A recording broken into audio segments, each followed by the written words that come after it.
ആരോഗ്യരംഗത്ത് കേരളം എന്തെങ്കിലും പ്രതിസന്ധി നേരിടുന്നുണ്ടോ? എന്തുകൊണ്ടാണ് സർക്കാർ ആശുപത്രികളിലെ ഉപകരണക്ഷാമവും മരുന്നുക്ഷാമവും വലിയ ചർച്ചയാകുന്നത്? ഇതിന് രണ്ടിനുമുള്ള ഉത്തരത്തിൽ നിന്നാണ് ഇന്നത്തെ സ്പോട്ട്ലൈറ്റ് ആരംഭിക്കുന്നത്. കേരളത്തിൽ ചികിത്സ തേടുന്നവരിൽ 38% ആശ്രയിക്കുന്നത് സർക്കാർ ആശുപത്രികളെയാണ്. ശേഷിക്കുന്ന 62% സ്വകാര്യ മേഖലയിലല്ലേ എന്ന മറുചോദ്യം ഉയർത്താൻ വരട്ടെ. പ്രധാന സംസ്ഥാനങ്ങളിലെ ആ കണക്കു കാണാം.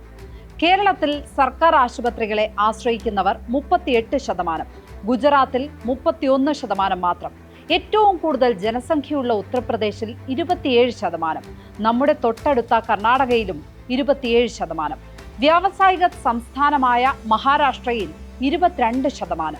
കേരളം ഈ സംസ്ഥാനങ്ങളിൽ നിന്നെല്ലാം ഭിന്നമാകുന്നത് ജനസംഖ്യയുടെ 38% സർക്കാർ ആശുപത്രികളെ ആശ്രയിക്കുന്നു എന്നതുകൊണ്ടാണ്. അതുകൊണ്ട് തന്നെ മറ്റു വലിയ സംസ്ഥാനങ്ങളെക്കാൾ കൂടുതൽ സൗകര്യം ഒരുക്കാൻ ഇവിടെ സർക്കാരിന് ബാധ്യതയുണ്ട്. കേരളത്തിൽ എന്തുകൊണ്ട് സർക്കാർ ആശുപത്രി? വിശദമായി നോക്കാം. ഏതാനും സംസ്ഥാനങ്ങളുടെ കണക്കാണ് ആദ്യം നോക്കിയത്. ഇനി ദക്ഷിണേന്ത്യ മുഴുവനുള്ള വിവരങ്ങൾ നോക്കാം. ദക്ഷിണേന്ത്യയിൽ ഏറ്റവും കൂടുതൽ ആളുകൾ സർക്കാർ ആശുപത്രിയെ ആശ്രയിക്കുന്നത് തമിഴ്നാട്ടിലാണ്. ജനസംഖ്യയുടെ 50% തമിഴ്നാട്ടിൽ സർക്കാർ ആശുപത്രികളിൽ എത്തുന്നു. പക്ഷേ തമിഴ്നാട്ടിലെ സർക്കാർ ആശുപത്രികളിൽ ഒരു വ്യത്യാസമുണ്ട്. പ്രാഥമിക ചികിത്സ മാത്രം നൽകാൻ കഴിയുന്നവയാണ് ഏറെ. കേരളത്തിൽ നേരത്തെ കണ്ടതുപോലെ 38% സർക്കാർ ആശുപത്രികളിലും 58% സ്വകാര്യ ആശുപത്രികളിലും പോകുന്നു. 4% ആശ്രയിക്കുന്നത് ട്രസ്റ്റുകളെയും ചാരിറ്റബിൾ സൊസൈറ്റികളെയുമാണ്. കർണാടകയിൽ സർക്കാർ ആശുപത്രികളിൽ പോകുന്നവർ 27% മാത്രം. തെലങ്കാനയിൽ 21%, ആന്ധ്രയിൽ 28% സർക്കാർ ആശുപത്രികളെ ആശ്രയിക്കുന്നത്. കേരളത്തിൽ 38% സർക്കാർ ആശുപത്രികളിൽ എത്തുമ്പോൾ ഇവിടെ നിന്ന് സമ്പൂർണ്ണ ചികിത്സ ആഗ്രഹിക്കുന്നുണ്ട്.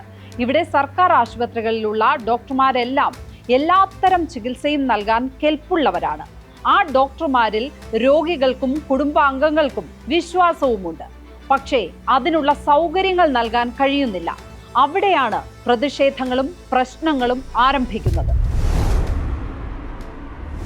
സർക്കാർ ആശുപത്രിയെ സമീപിക്കുന്ന ഒരു രോഗിക്ക് പുറത്തേക്ക് ചീട്ട് എഴുതി നൽകുകയാണെന്ന് കരുതുക. മരുന്നിനാണെങ്കിലും ഉപകരണങ്ങൾക്കാണെങ്കിലും അത് ബാധിക്കുന്നത് ഡോക്ടർമാരെയാണ്. ഡോക്ടർമാർ കമ്മീഷനു വേണ്ടി പുറത്തേക്ക് കുറിപ്പെഴുതുന്നു എന്നതായിരിക്കും ആരോപണം.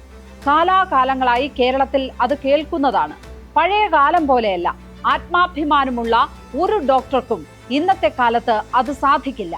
ഡോക്ടർമാർ മാത്രമല്ല, മറ്റ് സർക്കാർ ജീവനക്കാരിലും കൈക്കൂലിയും കമ്മീഷനും വാങ്ങുന്നവരുടെ എണ്ണം വലിയ തോതിൽ കുറഞ്ഞിട്ടുണ്ട്. കാശ് വാങ്ങുന്നവർ ഇന്നല്ലെങ്കിൽ നാളെ വിജിലൻസിന് മുന്നിൽ ലായനിയിൽ കൈമുക്കേണ്ടി വരുമെന്ന നാണക്കേടുണ്ട്. ഒരിക്കൽ ലായനിയിൽ കൈമുക്കേണ്ടി വന്നാൽ മരിക്കുന്നതുവരെ കൈക്കൂലിക്കാർ എന്ന ചീത്ത പേരുമുണ്ടാകും. ഡോക്ടർമാരിൽ നല്ലൊരു പങ്കും മരുന്നും ഉപകരണങ്ങളും പുറത്തേക്ക് കുറിക്കുന്നത് നിവൃത്തികേട് കൊണ്ടാണ്. കമ്മീഷനു വേണ്ടി ചെയ്യുന്ന ചെറിയൊരു ശതമാനം ആളുകൾ ഭൂരിപക്ഷത്തിന്റെ സത്കീർത്തി കൂടിയാണ് നശിപ്പിക്കുന്നത്. ഇതിനൊക്കെ അപ്പുറം ഉത്തരവാദിത്വം എന്നൊരു സംഗതിയുണ്ട്. സർക്കാർ ആശുപത്രികളെ ചികിത്സയ്ക്ക് സമീപിക്കുന്നവർക്ക് അത് നൽകുക എന്ന കടമ ഡോക്ടർമാർക്കും സർക്കാരിനുമുണ്ട്. അതിനുള്ള സൗകര്യങ്ങൾ ഒരുക്കേണ്ടതുമുണ്ട്. 1284 സർക്കാർ ആശുപത്രികൾ, 6355 ഡോക്ടർമാർ, 21421 പാരാമെഡിക്കൽ ജീവനക്കാർ. ഇങ്ങനെ പോകുന്നു കേരളത്തിലെ സർക്കാർ മേഖലയുടെ വലിപ്പം. ഇത്ര വിപുലമായ സംവിധാനങ്ങളുള്ള സംസ്ഥാനത്ത് അബദ്ധത്തിൽ സംഭവിക്കുന്നതല്ല ഉപകരണങ്ങളുടെ ലഭ്യത കുറവ്. ഔദ്യോഗിക തലത്തിൽ തന്നെയുള്ള മെല്ലെപ്പോക്കാണ് ഇതിന് പ്രധാന കാരണമാകുന്നത്. മുൻഗണനാ മേഖല എന്ന നിലയിൽ മരുന്നും ഉപകരണങ്ങളും വാങ്ങാൻ മുന്തിയ പരിഗണന നൽകേണ്ടതുണ്ട്. അത് പലപ്പോഴും സംഭവിക്കുന്നില്ല എന്നാണ് ഡോക്ടർ ഹാരിസിന്റെ തുറന്നു പറച്ചിലിൽ നിന്ന് വ്യക്തമായത്. കേരള ഗവൺമെന്റ് മെഡിക്കൽ ഓഫീസേഴ്സ് അസോസിയേഷനും 100% ഡോക്ടർ ഹാരിസിനെ പിന്തുണയ്ക്കുകയായിരുന്നു. 3.5 ലക്ഷം ശമ്പളം വാങ്ങിയിട്ട് തനിക്കിത് ചെയ്തു നൽകാൻ കഴിയുന്നില്ല എന്നാണ് ഡോക്ടർ പരിഭവിച്ചത്. അത് കേരളത്തിൽ ഇതിനു മുമ്പ് കേൾക്കാത്ത പരിദേവനമാണ്. എനിക്കിത്ര ശമ്പളം കിട്ടിയിട്ടും അതിനുള്ള ജോലി ചെയ്യാൻ കഴിയുന്നില്ലെന്ന് ഒരു പൗരൻ പറയുന്നത് ഒരു പക്ഷേ ആദ്യമായിരിക്കും. അസാധാരണമായ ആ തുറന്നു പറച്ചിൽ തീർച്ചയായും ഒരു സല്യൂട്ട് അർഹിക്കുന്നുണ്ട്. ഇപ്പോഴത്തെ ആരോഗ്യ സൂചികയിലെ മികവിലേക്ക് നമ്മൾ എത്തിയത് പതിറ്റാണ്ട് മുമ്പ് നടത്തിയ നിക്ഷേപം കൊണ്ടാണ്. 2016 കേരളം ആരോഗ്യ മേഖലയിൽ ചെലവഴിച്ചത് 5642 കോടി രൂപയാണ്. കേരളത്തിന്റെ ഇരട്ടി ജനസംഖ്യയുള്ള കർണാടക ആ വർഷം ചെലവഴിച്ചത് 6321 കോടി രൂപ മാത്രവും. 7.25 കോടി ജനസംഖ്യയുള്ള തമിഴ്നാട് ചെലവഴിച്ചത് 8219 കോടി രൂപയും. ജനസംഖ്യയുടെ പകുതിയും സർക്കാർ ആശുപത്രികളെ ആശ്രയിക്കുന്ന തമിഴ്നാടിന്റെ വിഹിതം എത്ര കുറവാണ് എന്ന് കാണുക. കേരളത്തിൽ ആളോഹരി ചെലവഴിക്കുന്നത് 1659 രൂപയാണ്.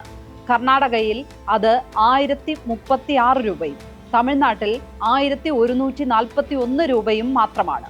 കേരളം ആരോഗ്യ മേഖലയ്ക്ക് അന്ന് നൽകിയ ആ പ്രാധാന്യം കൊണ്ടാണ് ഇവിടെ സൂചികകളിൽ ഒന്നാമതെത്തിയത്. ഇനിയുള്ള കാലത്തും മികച്ച സംവിധാനം കേരളം അർഹിക്കുന്നുണ്ട്. ചില വിവരങ്ങൾ കൂടി കാണാം. കേരളത്തിൽ ആശുപത്രിയിൽ പ്രവേശിപ്പിക്കാതെയുള്ള ചികിത്സയ്ക്കും കൂടുതൽ ആളുകൾ ആശ്രയിക്കുന്നത് സർക്കാർ ആശുപത്രികളെയാണ്. ഗ്രാമങ്ങളിൽ 35%, നഗരങ്ങളിൽ 29% സർക്കാർ ആശുപത്രികളിലെത്തി മരുന്ന് വാങ്ങി മടങ്ങുന്നു. ദരിദ്രർ ഏറെയുള്ള ഇന്ത്യയിൽ ദേശീയ ശരാശരി ഗ്രാമങ്ങളിൽ 25%, നഗരങ്ങളിൽ 20% മാത്രമാണ്. ബീഹാറും ഉത്തർപ്രദേശും മഹാരാഷ്ട്രയും പോലെയുള്ള ജനസംഖ്യ കൂടുതലുള്ള സംസ്ഥാനങ്ങളിലൊക്കെ ജനങ്ങളിൽ കൂടുതൽ സ്വകാര്യ ആശുപത്രികളെ ആശ്രയിക്കാൻ നിർബന്ധിതരാവുകയാണ്. ഉയർന്ന ജീവിത നിലവാരമുള്ള ദരിദ്രർ താരതമ്യേന കുറവുള്ള കേരളത്തിലെ സ്ഥിതി മറിച്ചുമാണ്. ഈ വസ്തുത ഒരു തെറ്റായ ധാരണയ്ക്കുള്ള ഉത്തരം കൂടിയാകുന്നുണ്ട്.